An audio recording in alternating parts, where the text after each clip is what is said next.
This record cost $5 when I got it at a punk show at the Che Cafe in San Diego in the mid 90s. It's from the Goleta, California band Downcast, and it's hardcore punk rock. The reason it cost $5 is not just because things were cheaper then, although they were, but also because Downcast was part of a broader movement of bands that wanted to have kind of an anti-corporate model, more of a DIY culture, along with bands like Fugazi, who were just they were committed to pricing things differently to oppose consumerism.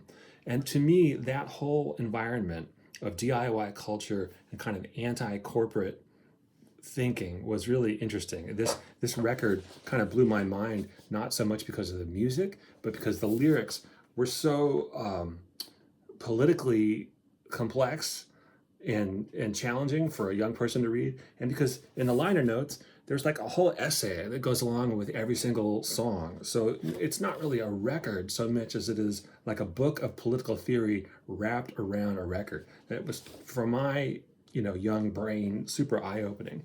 And the cool thing for me was that DIY culture allowed me to find a place for myself, which was around writing fanzines and sort of commenting on aspects of punk culture, because I didn't really feel like I was at the center of it, but I felt like I had a role to play at the margins and to be a writer and to describe things. And that kind of stuck with me, through my adulthood, becoming a reporter and ultimately becoming a lawyer, where still, to some extent, I feel like I'm writing about aspects of the culture.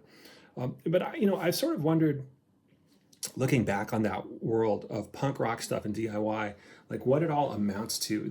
The fierce commitment of punks to have this culture of manufacturing shows and records, and zines and shirts, as if music were the whole world. When in reality, when we grow up, as everybody knows, the things we're most concerned about are like, man, healthcare is so expensive, housing is so expensive, food is so expensive.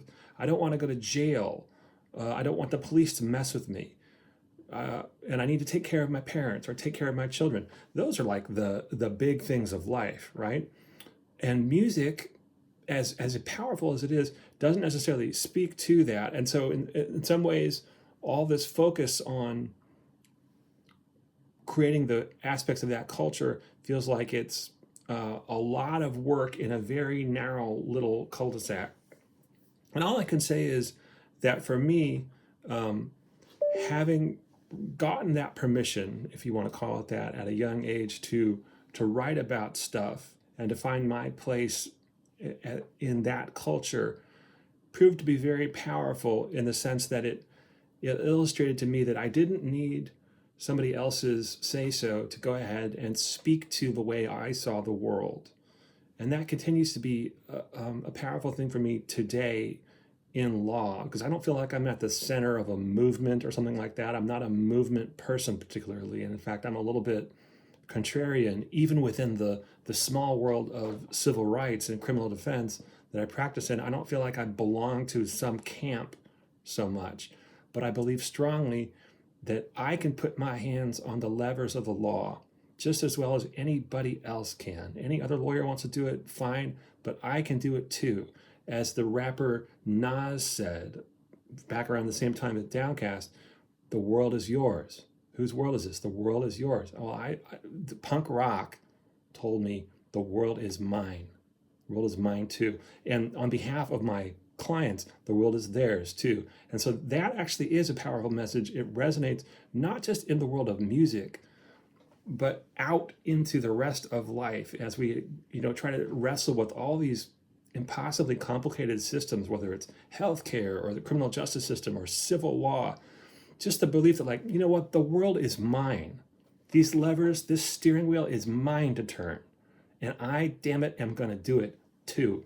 That's a powerful thing to believe. And I've met many clients, sometimes in the world of criminal law, who I don't think have that conviction because that's not been their experience. That's not been their lived experience. It's like they don't feel like the world is theirs. The world is like something that happens to them. But punk rock suggested to me the opposite message, and that's been very powerful for my whole life.